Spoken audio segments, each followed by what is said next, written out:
Olá pessoal, terceira semana de abril, já estamos no meio do mês e tivemos muitas movimentações, uma continuidade dos movimentos que a gente vem observando em termos de expectativas de juros, comportamento de inflação, atividade econômica aqui no Brasil e nos Estados Unidos, uma continuidade do que vem se observando desde o do final do ano passado, que é atividade econômica em termos dos indicadores de inflação reduzindo, enquanto lá nos Estados Unidos, ainda que os juros permaneçam num patamar historicamente elevado, é, os índices de atividade econômica permanecem bastante resilientes.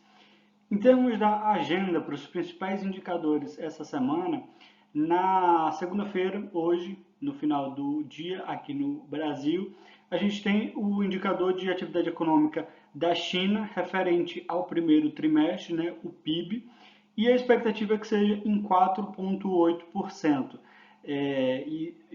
Obviamente, esse é um indicador muito importante, principalmente para o Brasil, porque a China é, de certa forma, o motor do mundo. Né? Então, se eles aceleram o nível de crescimento deles, como a importação de materiais brasileiros é muito forte, principalmente da questão do minério, mas também de itens relacionados ao consumo, isso também afeta diretamente a nossa economia. Na terça-feira, a gente vai ter o tradicional Boletim Focus, né, que está sendo divulgado já há algumas semanas nas terças-feiras, e na quarta-feira a gente tem a divulgação do IPC, né, como se fosse o nosso IPCA, aqui na Europa, com a expectativa de 2,4%. O índice de inflação lá na Europa ele já vem reduzindo há alguns meses, né, mostrando que há a possibilidade de um início de um ciclo de queda de juros mais cedo lá na Europa do que nos Estados Unidos. Já na quinta-feira, a gente tem os pedidos de seguro-desemprego dos Estados Unidos, né, novas pessoas fazendo esses pedidos. A expectativa é que sejam feitos 214 mil pedidos.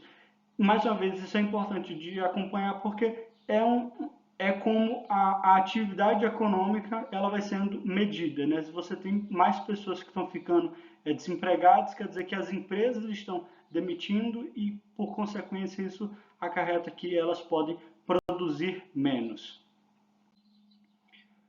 Aqui falando da questão do Boletim Focus, ainda da semana passada, o que foi divulgado na última terça-feira, a gente viu esse aumento das expectativas da inflação e aumento das expectativas do PIB.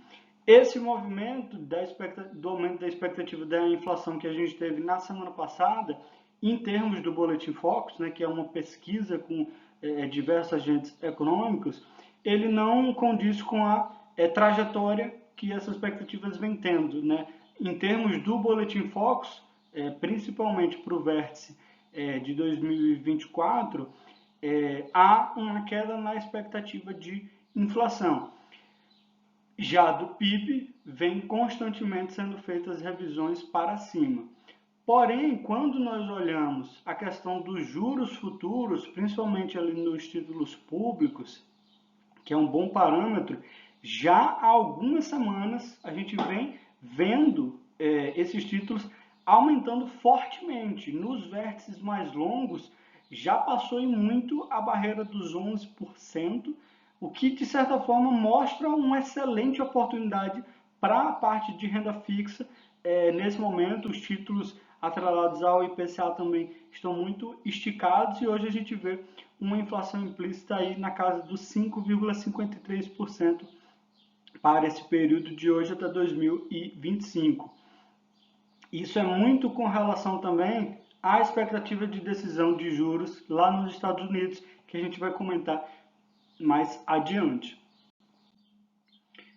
Na agenda política para essa semana, tem dois fatores que são cruciais. O Congresso, depois do recesso informal, digamos assim, que eles tiveram nas últimas 2 semanas, volta a ter algumas discussões, considerando que esse é um ano diferente para a dinâmica do Congresso, porque você tem eleições no final do ano para para os cargos municipais, e você também vai ter a mudança na presidência no próximo ano. Então, existe toda uma questão que vai ser uma tônica ao longo desse ano com relação à sucessão da presidência com relação ao Arthur Lira. Nessa segunda-feira, o governo ele já vai apresentar o PLDO, né, o Projeto de Leis e Diretrizes Orçamentárias para 2025. Você sempre apresenta isso com um ano de antecedência. E o grande ponto que o mercado observa hoje é se vai ser proposta ou não uma revisão com relação à meta fiscal para o ano que vem. O que havia sido apresentado anteriormente, quando foi colocado o novo arcabouço fiscal, foi justamente de que no ano passado haveria um déficit de 0,5%, esse ano um déficit zero e no ano que vem, 2025, haveria um superávit de 0,5%.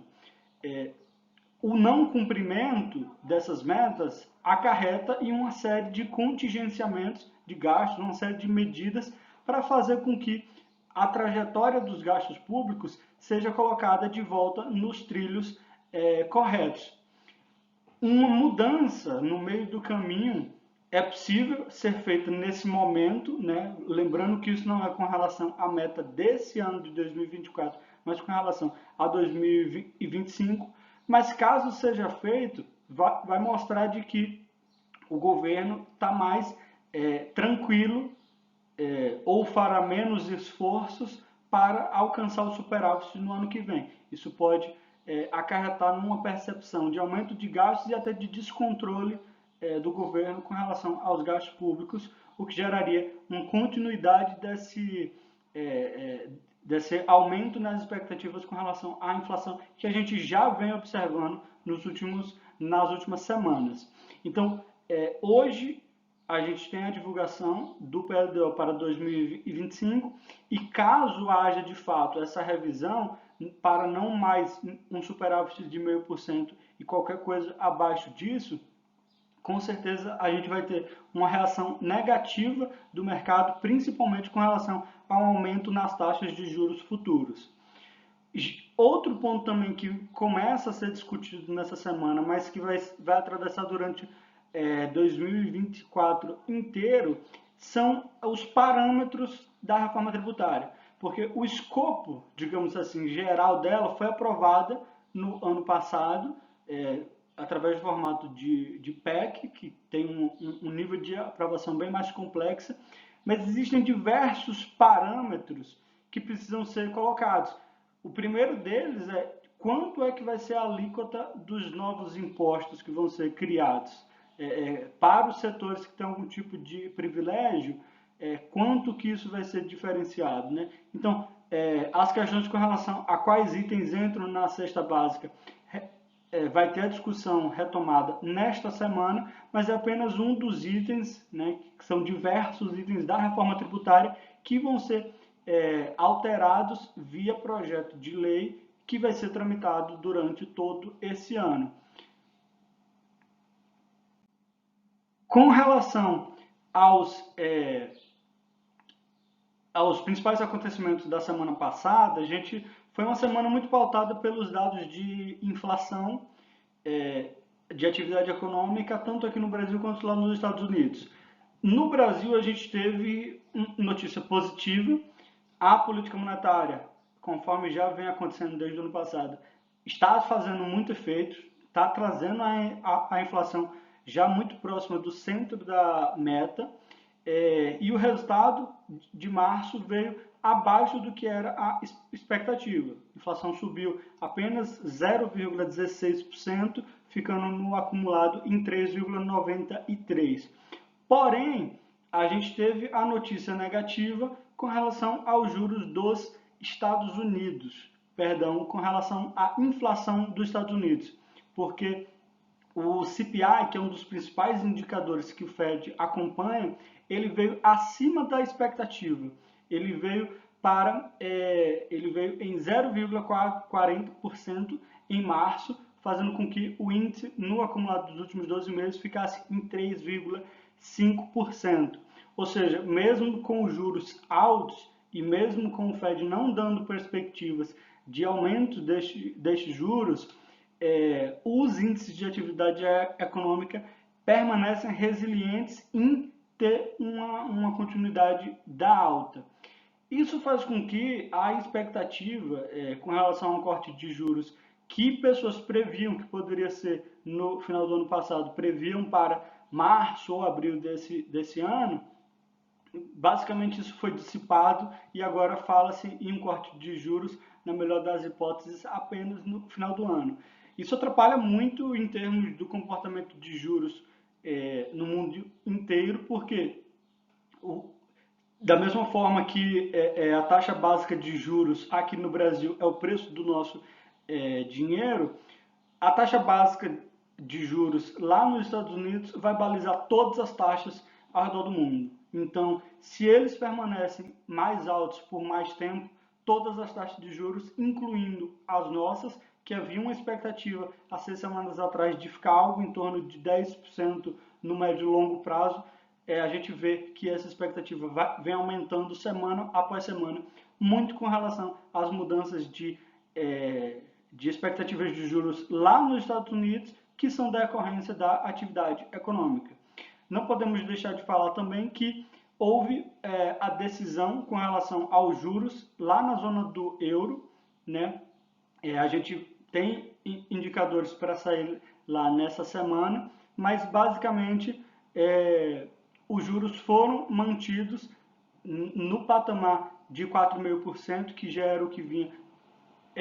Essa, na realidade, é a quinta manutenção consecutiva, mas como os dados de inflação lá na Europa eles vêm cedendo, é possível, antes do que nos Estados Unidos, que a gente veja o início de um ciclo de cortes lá na Europa.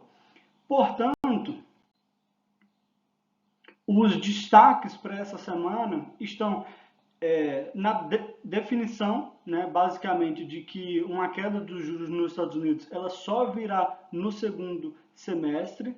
Então, a não ser que haja alguma mudança radical de como os indicadores vão vindo daqui até lá, isso não deve mudar.